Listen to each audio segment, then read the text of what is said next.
wanted to tell you about Israel, about my country, where would I begin? Would I begin with a symbol, a famous name, the holy city, Jerusalem? Perhaps I should start with myself. I live in Jerusalem. My name is Ramati, David Ramati. In Germany, where I came from, it was David Tannenbaum. Occupation? Reporter. Holder of the public pulse, man about the country. Fluent in 4 languages, including, of course, Hebrew. 22 years ago, a young, bewildered immigrant to Palestine.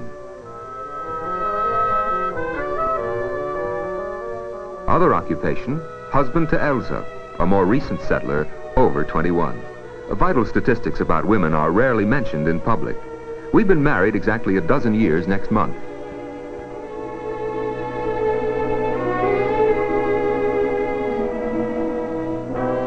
And this young lady happens to be our daughter. Her name is Naomi. At present, she wants to be an actress, possibly a fresh, young ingenue. She was born in February '48 during the siege of Jerusalem, when the city was almost severed from the rest of the country, when the only road to our city was a battlefield.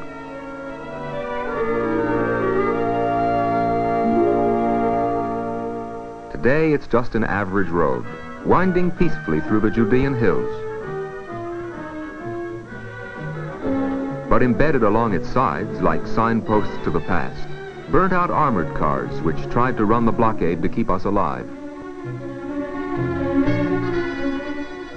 Yet, despite the painful past and the ever-present echoes of trouble, my country, my city, get on with the daily business of living, of making homes and livelihood for old settlers like myself and for the steady stream of immigrants.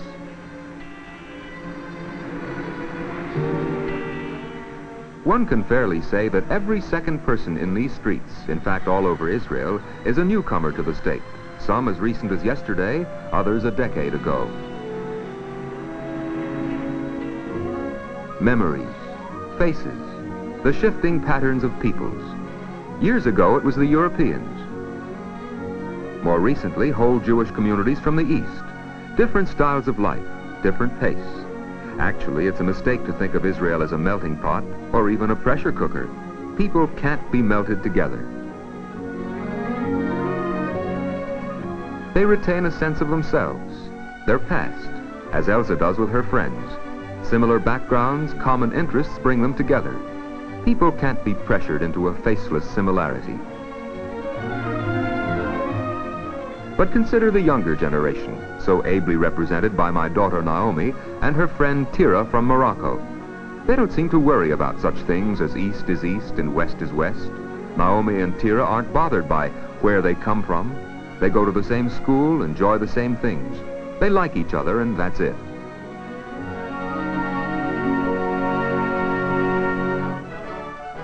Homes, houses, shikunim, some of the hottest words in Israel. Big news all the time. When a country doubles its population and then some to almost 2 million, housing has to get top priority.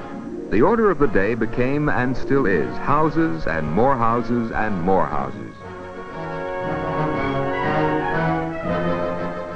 And these are some of the people who do the work. Bricklayers, masons, carpenters, plumbers, skilled and unskilled from a dozen different countries working together side by side.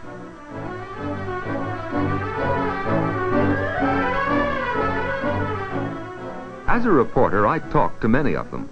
They work hard, yes, but there's decent pay, health insurance, vacations, social security, and all the benefits of a progressive country.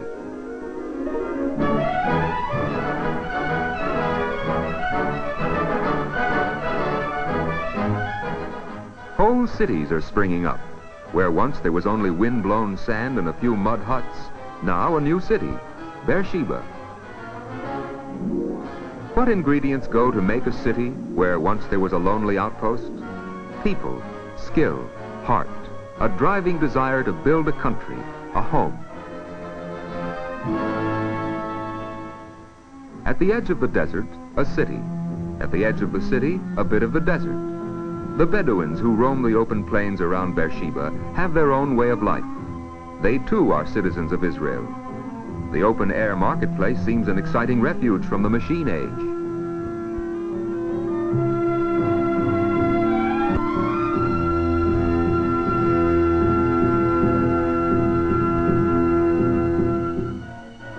One of a reporter's most important jobs is to keep up with the newspapers. But in Israel, this is not as easy a job as it sounds. There are dozens of them, including one for each of the 9 political parties. Local politics can get to be quite complicated. And there are always the street corner politicians. They plan major strategy, stand ready to advise the misguided government. Lots of newspapers, lots of talk may be the essentials of democracy. Israel's democracy finds its serious side in the Knesset, the parliament. Speeches, debates, laws, coalitions, cabinets. Israel is a small country, but as its first president, Chaim Weizmann, once noted, how demanding it is to be the president of a country of presidents.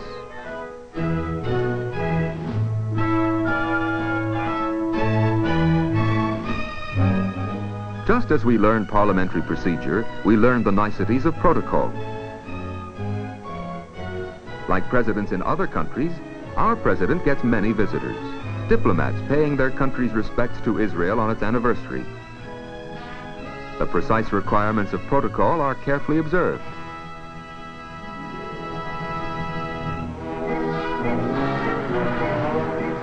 Even a sidewalk ambassador like myself, without striped trousers and morning coat, has to worry about protocol. No more jaywalking. The traffic gets heavier all the time. But I, David Ramati, sophisticated reporter, I am the one who gets caught.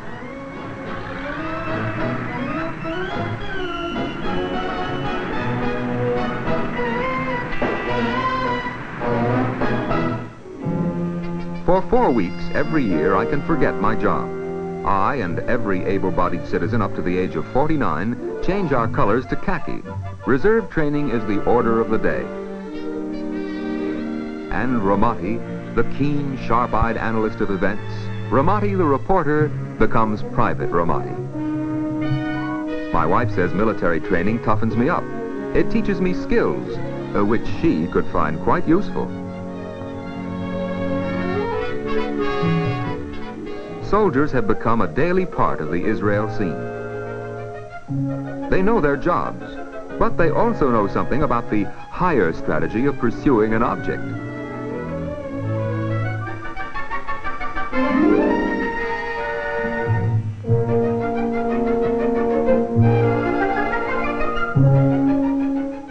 The Israeli soldier seems to be not much different from soldiers anywhere, only there's no beer on the table.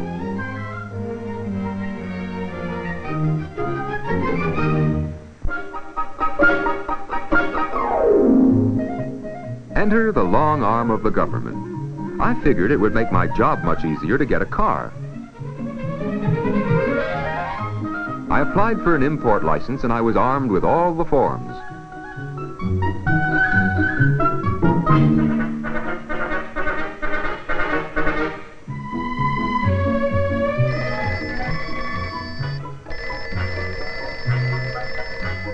I quickly learned you can become a casualty as easily in a government office as in a foxhole. Battle fatigue. The symptoms are easy to spot. You start seeing things in triplicate, and a buzzing sound fills your head.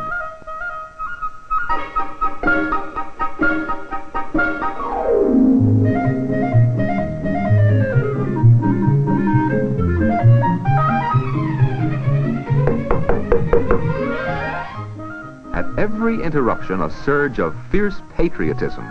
Israel, I love you. Israel, what did I ever do to you that I should deserve this? I pay my taxes, serve in your army. Hear, O Israel.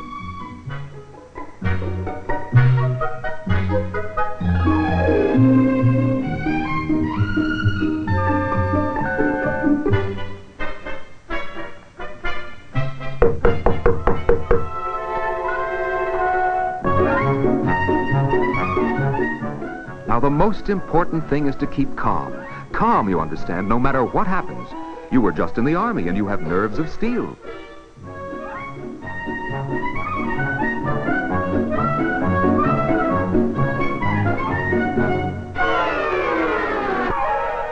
Oh, no. This is the wrong place. Apply at another office. See another guy.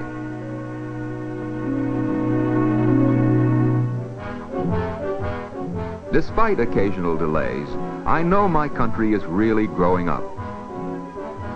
I've watched the roads change from sand paths and camel tracks to broad ribbons of cement. A new road has been carved right through the desert, making the southernmost tip of Israel, Eilat on the Gulf of Aqaba, almost a next-door neighbor. 260 miles south of Jerusalem, Eilat is rapidly growing up as it becomes Israel's southern anchor, a thriving city. The port of Eilat widens Israel's horizon, opens a gateway to the Red Sea, to the ports of Africa and the Orient.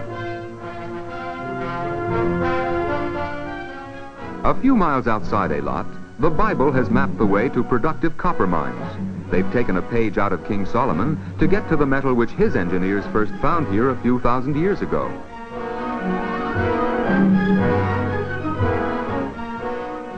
The methods may be different, but the principle is the same. Seek and work and work and work, and thou shalt find. It may sound a bit like boasting, but my country is doing a job here, and the odds haven't exactly been on our side.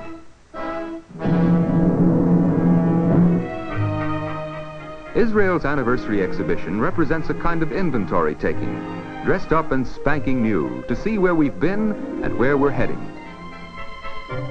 Israel has been pulling and tugging, but it's definitely here, the seed of the machine, yielding a growing, shiny crop.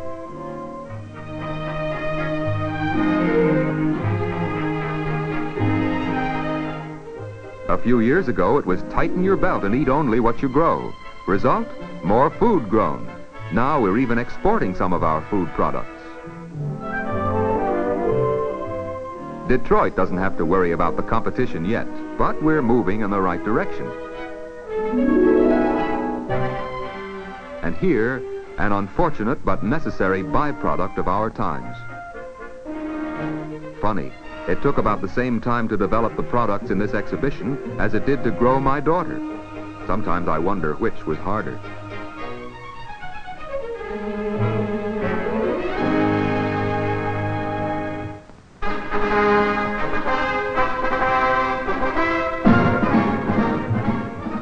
My country. It works hard, welcomes immigrants to its shores, builds cities, and celebrates its Independence Day. My country. Peace-loving, but all dressed up in the armor, the trappings of defense.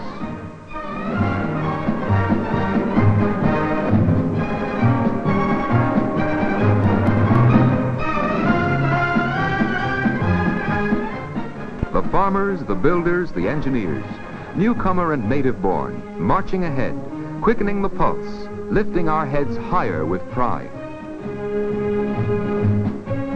And with them, side by side, marching as equals, are our sisters, our daughters, in all branches of the armed forces, doing a much-needed job with skill and charm.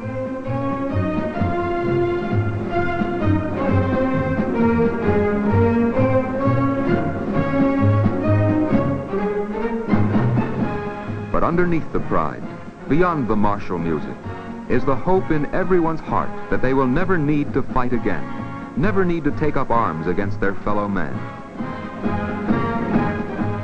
But even as we celebrate, we cannot forget those who laid down their lives for Israel.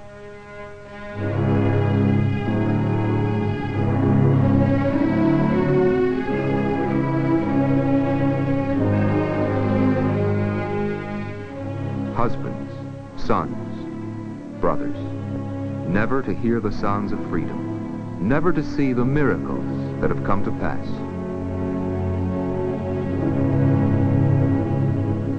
The melancholy machinery of war, the men in uniform, the pride of our country, their arms and armor, this is still another Israel, a grim-faced Israel, prepared to defend itself and its people.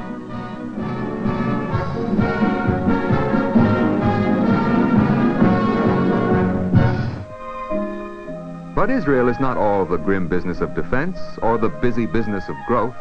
The quest for beauty is here, its shape, its form, its color. The sharp, jagged edges of work, build, defend, are softened into the flowing contours of the arts, the supple movements of youth. To be really free, A country must be many things to its people. It must mean work and art, action and talk, grimness and easy, exuberant grace.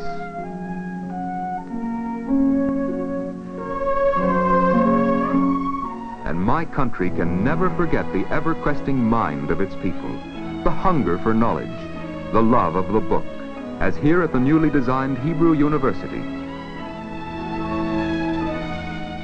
From the Bible to the latest treatise on atomic physics, to learn about ourselves and the world about us, for the people of the book to seek knowledge, to understand beauty. This, too, is Israel. What else can I say about my country? I want my child to grow up here.